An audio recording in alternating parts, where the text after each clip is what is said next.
Hello everyone and welcome to Nervous Nessie.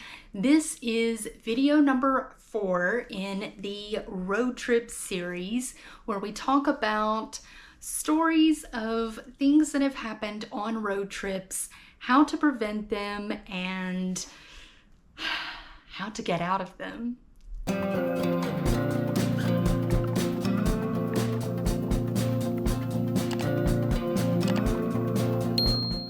In this video, let's flash forward to many years later when I'm an adult. And this story had two things happen. Actually, it had several things happen.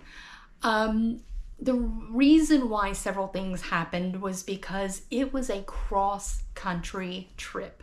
I was moving from the East Coast to the West Coast. Now, in this trip, I basically got a moving truck. I got the largest moving truck that they had because I have a lot of junk. And then I was pulling my car on a trailer behind the moving truck.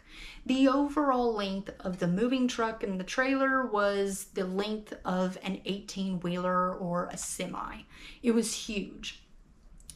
When I went to pick up the truck at the place, I can't remember which dealership it was that had the moving truck, but when I went to pick it up, they hooked up the trailer to the truck. I got home and loaded up the truck with stuff, and then I loaded up the car onto the trailer and started heading west. About 2 hours into the trip, pulled over into a store to try and get some snacks and stuff for the trip, and noticed that there was just something off about the truck trailer situation. So went to inspect it. Turns out that the trailer was not properly attached to the truck. So whenever you attach a trailer, in case you don't know, you have a ball that is attached to the truck, and then the trailer has the hitch that goes over the ball and sits on that and then locks into place, and then you have chains that hook up from the truck to the trailer to make sure, as a fail-safe, to make sure that if for some reason you hit a bump or something happens and this comes off, that the trailer doesn't fly down the road, you have the chains hooked up to hold it into place. Turns out they never got the hitch, ball and hitch hooked on correctly. So the only thing that was holding the trailer to the truck was the chains. And I could kind of tell something was a little off because it seemed like a little bit of a struggle to keep the trailer in line as driving. Luckily, I did do the stop and got that fixed, because that could have been a huge disaster. If for some reason those chains had broke or came loose, my car could go flying down the freeway and hit a bunch of other vehicles. And technically, it wasn't really my fault. It was the dealership that I got the truck and trailer from. But that would be kind of hard to fight because I should have double checked that. So if you are going to do a situation of any kind where you are having to pull something, maybe you're needing to pull a boat or a trailer that has motorcycles or ATVs, anything like that, always double, triple check that the trailer is properly hooked to the vehicle that is pulling it. The second part of this trip that was a little difficult was, as I got to going, I was watching the gas, and my mindset was, okay, don't let it get down too far past half a tank, just in case it's a while before I get to the next gas station. Started driving and realized, I need to fill up really fast. For some reason, this ran out of gas really fast. Now, of course, I'm thinking, well, I do have a huge moving truck that is loaded down with stuff, and I'm pulling a trailer that has my car on top of that. Maybe that's what's slowing it down, but I had kind of calculated and done the math on how much gas I would be spending on this trip, and based on the size of the gas tank that's in the moving truck. And I was like, I'm running out of gas really fast for some reason. And started calculating the miles. How many miles have I gone in order for the gas tank to go from full down to halfway? And realized something's really off. And so I called the company that I got the moving truck from and told them what was going on. And they said that shouldn't be happening, that the tank is big enough and you should have double the amount of miles before you have to fill up again. Come to find out that there was a sensor that was off on the moving truck. And so with the tanks, turns out it's not just one gas tank, it's technically two tanks. One goes out and then the other one does too. For some reason, there was a sensor that it wasn't registering the second holding tank for the gas. And so I actually had a half a tank of gas the whole time. I was just refilling way faster than I should have. So I ended up, every time that I filled up with gas, I would have to do the math to figure out, okay, how many more miles can I go before I actually start getting close to running out? Now, obviously it's a good idea to, if you're on a road trip, if you get to halfway on the tank, to go ahead and refill, because you don't know when your next gas station is going to be. However, on this trip, I was in a time crunch. I had to get across country in 2 days in order to get moved to my new apartment. Otherwise, when I arrived, if I got there late, I wasn't going to be able to get my keys until a couple of days later because of the weekend. So instead of stopping way more often than I should have, I just had to do the math and figure out when it got down to about a quarter of a tank of gas and then fill back up.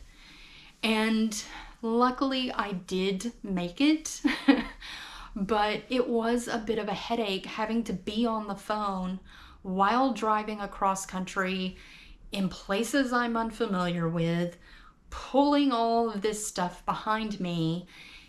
It was just unsafe. Another thing that happened with this trip is once I got to the West Coast, keep in mind I have a giant moving truck pulling the trailer with my car. So as I'm coming into California, I want to go fast. I'm in a hurry. I'm looking at the time, and the time is starting to run out on when I can get to my apartment in time. And so I get into the HOV lane.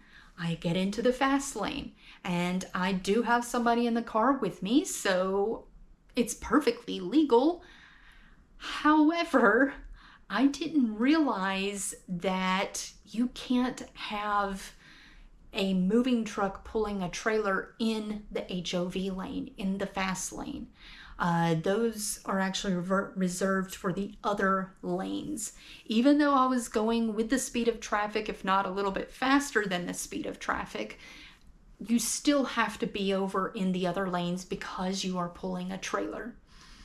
And so as I'm going, I hear the sirens behind me, and a police car is behind and says over the loudspeaker, "Pull out of the HOV lane. You cannot be in the HOV lane," which I did at the next little entrance exit where you can get out in and out of the HOV lane. I pulled out and got into the other lanes, and luckily that saved me from not getting a ticket.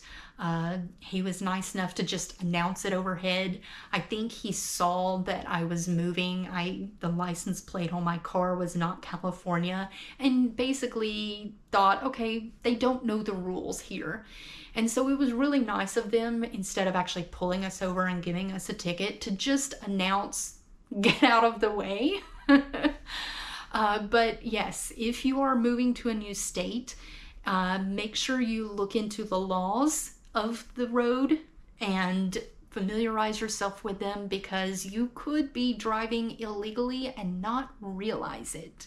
And the last thing for this trip was, once I actually got into Los Angeles, I didn't know where to go.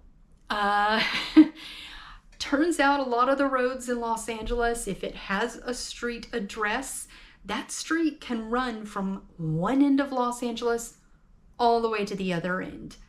And sometimes the numbers, they start one on each end and count up.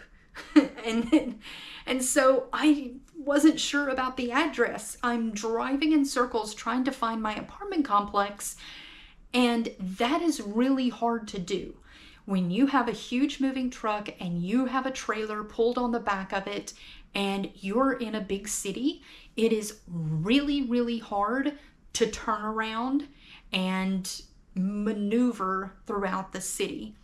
So if you're going to be driving a large vehicle like that into a city, be aware of that. Be aware of the height of the vehicle. Maybe you're driving a motorhome that you've rented and you're doing a road trip that way. Be aware of the height of the motorhome. There may be overpasses that you can't go under. Maybe there are signs. Of course, if you go to a fast food place to stop in for food, you can't go through the drive-through. So those are things to think about whenever you are driving a big vehicle on a road trip, because trying to turn around a huge vehicle in downtown Los Angeles is not the easiest thing to do. I hope you enjoyed this video of road trip number 4. There was a lot of trying, challenging things that happened on that road trip, but I made it through it, and I did make it to my apartment in time to get the keys. Barely made it. But yes, if you are going on a road trip, be aware of the laws. If you are driving a large vehicle, be aware of the specs of your vehicle, how big the gas tank actually is, the height and the length of the vehicle, if you can make turns safely or not, and if you're pulling a trailer or pulling anything else like a boat, make sure that your hitch is actually hitched.